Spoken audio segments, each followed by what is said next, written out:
तो उसमें हमने आपको 10 से 15 इडियम्स जो बहुत इंपॉर्टेंट थी वो बताई थी, मगर इस बार हम ये सेकेंड इडियम्स हैं और इसमें टॉप 5 जो है केवल हम बता रहे हैं।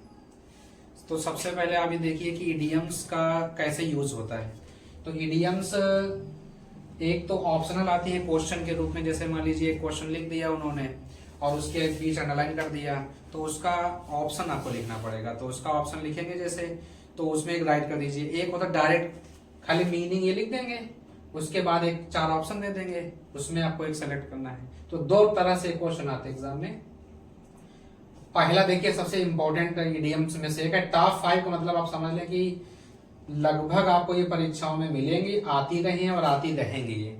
तो उनमें से पहली है फैबियन पॉलिसी। आप पहले समझ लें कि फैबियन पॉलिसी का मतलब क्या होता है। जो जानबूझकर देर करते हैं, जिसको हम बोलते हैं विलिंगली डिले, यानी कि जो एक होता है चलो अचानक देर हो गई है बाई द वे या बाय एक्सीडेंट देर हो गया है, और एक होता है कि हम कहीं जाते हैं जब ना तो जानबूझ करके देर करते हैं, तो हम उसे क्या बोलते हैं, फैबियन पॉलिसी बोलते हैं। आप देख लीजिए जानबूझकर देर करना। इसी पॉलिसी में एक इडियम्स और चलता है, उसका नाम है carrot and stick. Carrot and stick policy, बहुत ये पॉलिसी पे ही 2 इडियम्स हैं। तो कैरट एंड स्टिक पॉलिसी का मतलब होता है tit for tat. Tit for tat का मतलब होता है जैसे कि रिवार्ड के बदले रिवार्ड और पनिश के बदले पनिश, यानी जिसके लिए और एक इडियम है आई फॉर आई। एक इडियम इसकी 1, 2 और एक तीसरी इडियम इसकी है, उसका नाम है आई फॉर आई, यानी कि बोलते हैं ना आंख के बदले आंख, यानी कि खून के बदले खून। तो आपकी 3 इडियम इससे रिलेट हो गई हैं और तीनों ही इंपॉर्टेंट हैं। Fabian policy, carrot and stick policy और आई फॉर आई। तो आप ये मान के चलो ये तो दोनों ही लाजवाब है, फैबियन पॉलिसी और कैरट एंड स्टिक पॉलिसी, मतलब ये दोनों बहुत ज्यादा इंपॉर्टेंट है आप मानो।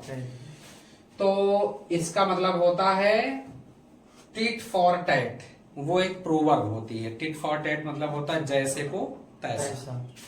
तो ये आपकी तैयार हो गई। अब दूसरी इडियम आप देखिए four to mouth. Four to mouth का मतलब होता है घड़ा करना। इसके लिए सिनोनिम बहुत इंपॉर्टेंट है, इसमें एक वर्ड चलता है डेस्पाइस।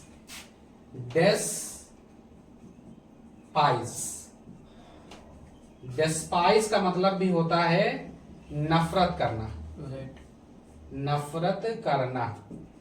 अब आप ये समझ लो कि डेस्पाइस कोई इडियम तो नहीं है, लेकिन ये सिनोनिम जरूर है, और सिनोनिम्स में ये बहुत इंपॉर्टेंट वर्ड है। डेस्पाइस माने होता है हेट करना। तो कभी आप देखेंगे कभी हेट क्वेश्चन तो नहीं बना होगा, क्योंकि जो इजी वर्ड होते हैं वो ऑप्शन हो सकते हैं मगर क्वेश्चन नहीं हो सकते।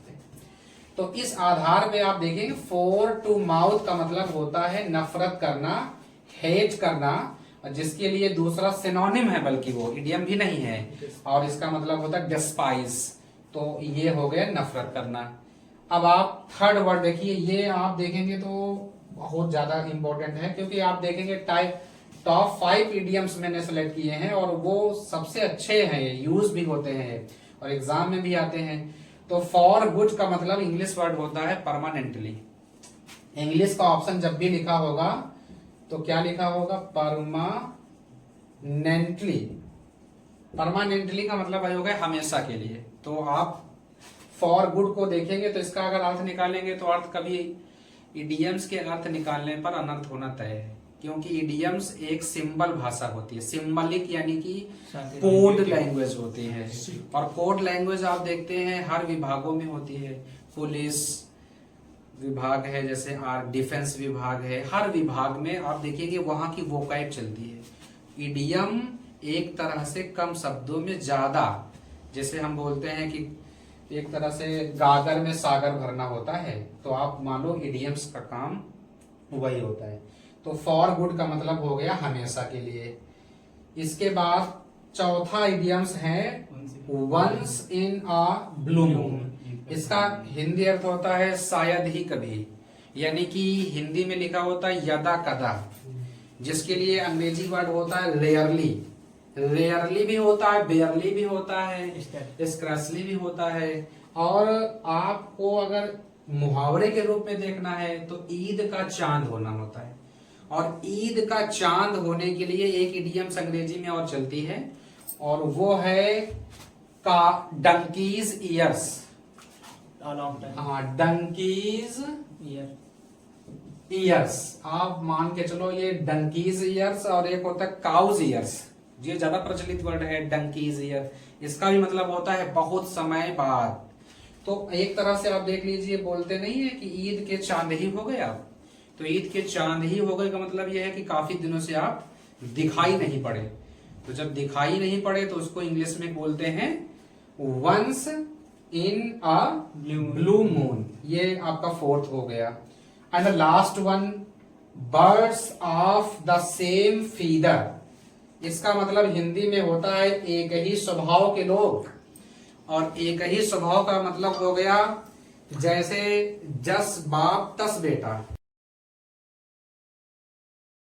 एक ही प्रवृत्ति के लोग, मतलब एक ही स्वभाव के लोग। तो इडियम्स में अगर आप गौर करेंगे तो ये 5 इडियम्स हैं, और लगभग हर एग्जाम में पूछी भी जा चुकी हैं, और ये पूछी जाती भी रहेंगी, क्योंकि जो इम्पोर्टेंट है वो तो आनी ही है। उसका कोई दूसरा विकल्प नहीं है कि जैसे मान लीजिए कि आज ये आई है कल नहीं आएंगी, यानी कि जो इम्पोर्टेंट वोकैब होगी वो आनी तय है।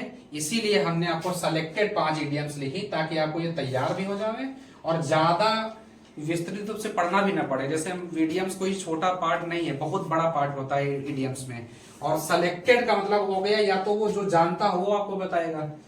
ऐसे मान लीजिए आप स्टडी कर रहे हैं तो रेगुलर आप मान के चलो हर साल 4000 वर्ड तो वोकैब में जुड़ ही जाते हैं। 4000 वर्ड हमेशा न्यू जुड़ जाते हैं।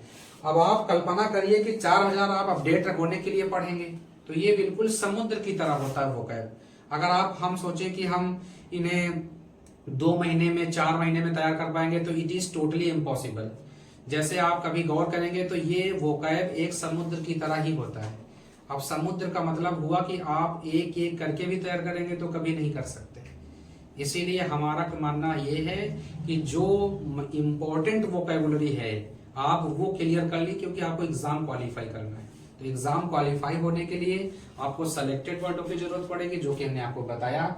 आप ऐसे ही वीडियो के लिए आप हमसे जुड़े रहें, और अगर कोई प्रॉब्लम क्रिएट होती है तो कमेंट करके आप जरूर बताएं, क्योंकि हम बेटर के लिए काम कर रहे हैं और आपको बेहतर कंटेंट मिलेगा और बेहतर से बेहतर चीजें आपको सीखने को मिलेगी। एक बैक टू बैक जो वीडियोस हमारे हैं आप देखेंगे, उनमें प्लेलिस्ट में जाके भी देख सकते हैं।